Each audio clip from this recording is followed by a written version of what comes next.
Assalamualaikum warahmatullahi wabarakatuh. Selamat pagi semuanya buat teman-temanku dimanapun kalian berada. Mudah-mudahan hari ini sehat selalu, panjang umur, dilimpahkan rezekinya. Yang lagi di perjalanan pokoknya dilancarkan, gak ada apa-apa, selamat sampai tujuan ya teman-teman. Jangan lupa sebelum pergian rumah diperiksa dulu, listrik-listrik, kompor-kompor. Terus jangan lupa berdoa ya, diteliti dulu sebelum berpergian ya teman-teman. Pokoknya dimatiin segala-galanya. Yang mudah-mudahan kalian dimanapun bersehat selalu, panjang umur, dilancarkan dalam hari raya Idul Fitri ini ya teman-teman. Mohon maaf lahir dan batin ya teman-teman. Hari ini saya baru bangun, sekarang sudah hampir jam setengah 11. Karena apa ya teman-teman? Karena kejadian yang tadi malam itu sangat-sangat di luar kepikiran saya. Amaku udah berapa hari memang gak tidur malam, tapi hari ini sangat beda ya teman-teman. Biasanya juga terjadi seperti itu, tapi biasanya terjadinya siang atau kapan-kapan gitu ya. Ini terjadi lagi teman-teman, terjadi lagi. Amaku sesak napas ya, tapi ini sesak napasnya yang sangat luar biasa ya teman-teman. Saya mau tidur sekitar jam 12 lebih itu teman-teman. Aku dengar kok amaku kayak nafasnya aneh, biasanya nggak seperti itu. Aneh ya, dulu juga begitu, napasnya begitu aneh. Ternyata kejadian teman-teman, dan mukanya sudah biru pucat, lidahnya sudah keluar, terus kakinya sudah pucat, sudah biru-biru begitu, tangan juga sudah biru-biru begitu. Pokoknya semuanya biru-biru ya teman-teman. Kayak apa, mungkin menurut saya itu adalah kayak nafas tidak lancar, atau nafas kesasar, atau nafas kesumbat. Aku pun nggak tahu ya teman-teman. Semalam aku nggak tidur sampai pagi ya teman-teman. Sampai pagi jam setengah 6 saya baru tidur. Kejadian yang sangat luar biasa. Biasa kalau menjaga orang tua di rumah sendirian itu kalau ada kejadian apa-apa terempong. Apalagi majikanku semalam aku telepon enggak ngangkat-ngangkat ya, nggak ngangkat sama sekali, nggak respon sama sekali. Terus aku mau ke bawah, gedor pintu majikanku juga nggak mungkin. Aku mau telepon ke 99. Di sini kan kalau darurat panggilan 99, tapi aku mikir bahwa COVID-19 masih lagi mereba-rebanya, nggak mungkin aku lari ke rumah sakit. Ke rumah sakit pun harus ada Cempoka, nggak ada Cempoka nanti kuahnya juga susah ya teman-teman. Pada akhirnya daripada aku lari ke majikanku, aku menolong amaku dulu. Terus aku nih dudukan, aku bangunkan, kasih di kursi roda, terus aku tepuk-tepuk punggungnya. Terus ini dahannya aku atasin begini, terus jariku ya tiga-tiganya ini aku masukin ke tenggorokannya nenek sampai segini. Setelah ini, terus ini bagian cempang aku angkat tinggi-tinggi seperti ini. Terus sudah ya teman-teman, aku sambil pijitin, sambil tepuk-tepuk punggung begitu.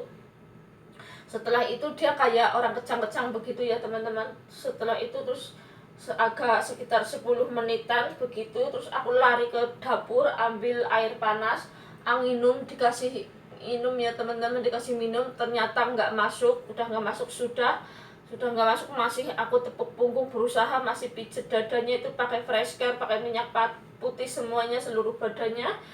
Setelah itu saya ambil lagi air yang hangat lagi, sambil ngiris jahe aku prek-prek begitu. Terus aku rendam, terus aku minumkan sedikit agak pulih ya teman-teman. Aku bencinya dan gedegnya sama majikanku, di telepon sama sekali nggak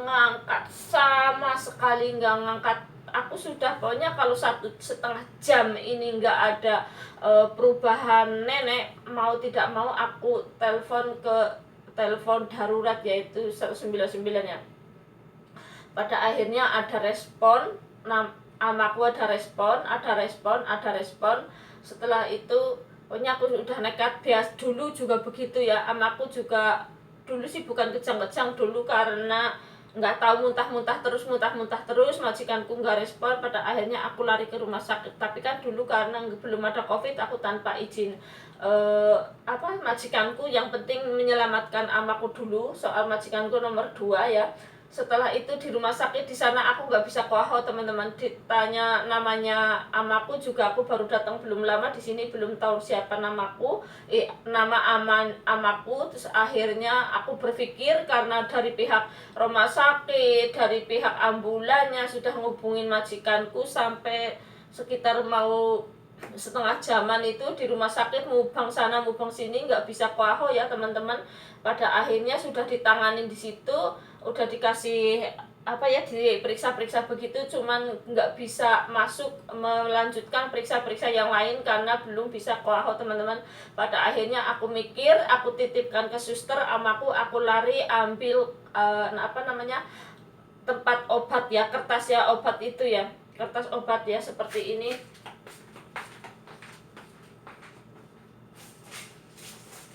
Ambil kantong seperti ini ya teman-teman. Setelah ambil kantong obat seperti ini, aku baru tahu, dari situlah aku bawa ke rumah sakit baru bisa kuaho karena mengetahui nama pasiennya ya teman-teman. Ya ampun, itu benar-benar pengalaman saya. Pokoknya kalau mau ke Taiwan merawat orang tua itu harus tahu dulu siapa pasiennya begitu ya. Karena aku kan dulu nggak memperhatikan pasiennya siapa. Biasanya kalau aku udah lama lah baru aku tanya-tanya sama majikan, ini siapa namanya begitu ya teman-teman, mengetahui keluarga ini. Nggak taunya aku belum mengetahui siapa namanya amaku. Pada akhirnya yaitu saya pulang lari dari rumah sakit, saya pulang hanya ambil ini teman-teman, bungkus obatnya. Pada akhirnya majikanku ditelepon enggak ngangkat-ngangkat. Terus setelah agak sedikit kayak apa ya, pernapasannya agak teratur sedikit mulai membaik, terus aku kantongin air ya teman-teman.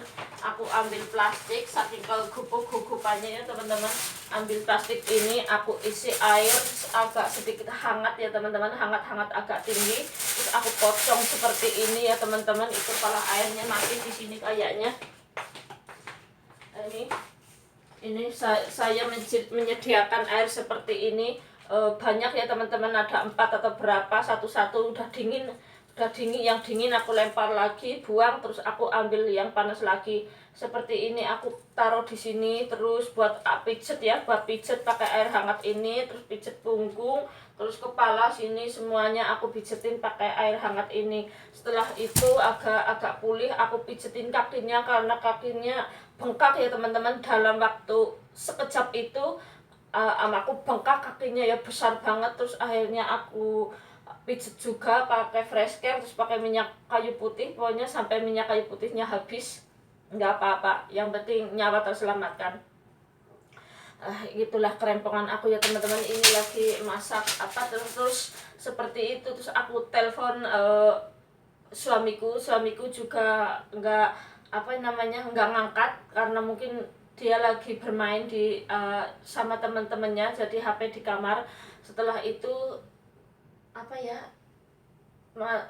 suamiku telepon, maksudnya SMS bahwa HP di kamar. Terus aku telepon balik, aku ngasih tahu bahwa amaku kejadian seperti ini, bagaimana cara penanganannya, terus cara mijetnya begitu. Memang sih aku biasanya sudah tahu, cuman kan aku saking paniknya takut kejadian apa-apa dengan amaku ya teman-teman. Terus akhirnya dikasih tahu begini. Pada akhirnya sudah aku lakukan semuanya, alhamdulillah ya, sampai selesai. Sampai jam berapa ya, sekitar jam 3-an ya teman-teman, lama sekali. Setelah itu ya sudah amaku duduk lama di kursi roda, semakin membaik, baru aku tidurkan. Tapi setelah ditidurkan pun aku nggak begitu saja aku ikut tidur ya teman-teman, masih tetap mengontrol perkembangannya ama ya teman-teman. Jadi aku baru tidur tadi, ini bangun ya teman-teman, bikin sup jagung buat amaku ya teman-teman. Sup jagung ini telurnya 1, sudah begini aja dulu makannya. Ini aku lagi nyiapin sarapan pagi aku sendiri ya teman-teman. Ya Allah ya Gusti, panjangkanlah umurnya, sehatkanlah dia. Aku sampai kayak sih hawa panik bagaimana sih, hawanya panik. Terus aku juga mengontrol semaksimal mungkin biar saya tidak panik, tapi ya panik panik dan rasa takut itu saya benar-benar bagaimana caranya tekan agar tidak muncul. Terus aku mencari bagaimana caranya, terus si otak sambil mikir sambil menolong amaku udah berapa kali ya begini ya, sekitar waktu siang-siang juga begitu seperti ini, tapi siang-siang nggak lama, cuman sekitar kejadian 10 menitan bisa teratasi. Tapi yang malam ini lama ya teman-teman, bener-bener lama, makanya itu kepanikan terjadi. Tapi mau tidak mau aku berpikir jangan sampai panik, sampai hampir saja aku menangis berderai air mata. Setelah itulah aku baru duduk, selesai aku kayak berderai air mata sendiri begitu. Ya Allah, kenapa begini ya Allah, ya Allah, ya Allah, lindungilah amaku ini ya Allah, lindungilah aku, lindungilah amaku. Karena apa? Aku juga sendiri badannya lagi nggak enak ya teman-teman, karena berapa hari amaku nggak bisa tidur malam. Pada akhirnya kan otomatis aku juga sendiri muntah-muntah begitu ya teman-teman, muntah-muntah. Tapi sudah aku sorenya sebelum tidur itu aku sudah pijit-pijit seluruh badanku, sudah pijit-pijit, sudah segalanya, sudah agak ringanan sedikit. Aku sudah mau istirahat, ternyata Allah belum memberikan aku untuk istirahat ya teman-teman. Pada akhirnya ya sudah berjuang lagi sama mbahku seperti itu, mau nggak mau aku badan harus disehat-sehatkan ya teman-teman. Alhamdulillah hari ini badan sudah merasa fit, sudah merasa enak ya teman-teman. Alhamdulillah banget, benar-benar kesehatan yang sangat luar biasa. Terima kasih ya Allah, ini semuanya berkat dari kamu ya Allah. Benar-benar kejadian ini menjaga orang tua itu benar-benar mendapatkan pelajaran yang luar biasa, mendapatkan pelajaran yang saya dulunya kerja di Taiwan, menjaga orang tua ya menjaga, tapi enggak sendirian. Di rumah masih ada majikan, masih ada anak-anaknya, jadi kalau ada apa-apa dengan pasien masih bisa handle ya teman-teman. Tapi kalau enggak ada saudara ataupun majikan di rumah kita itu, kalau menjaga pasien itu benar-benar ibaratnya 99 larinya ke diri kita ya teman-teman. Ya sudah sekian dulu ya teman-teman video dari saya. Mudah-mudahan kalian dimanapun berada punya sehat walafiat, tentunya sehat yang lebih utama ya teman-teman. Berhati-hatilah yang lagi di perjalanan, pokoknya berhati-hatilah, jangan lupa selalulah berdoa mau kemana-mana ya teman. Ya sudah sekian dulu, wassalamualaikum warahmatullahi wabarakatuh. Mudah-mudahan kalian dimanapun berada sehat selalu, panjang umur ya teman-teman. Selalulah berpikir positif, biar kepositifan menghampiri kita teman-teman. Akhir kata ya salam ya teman-teman, pokoknya selalulah berdoa ya teman-teman, dimanapun berada, dimanapun kita itu sambil berdoa di hati ya. Berdoa itu bukan harus diucapkan tapi ditanam di dalam hati ya teman-teman. Ya sudah, wassalamualaikum warahmatullahi wabarakatuh. Minal aizin fal faizin, mohon maaf lahir dan batin ya teman-teman. I love you all.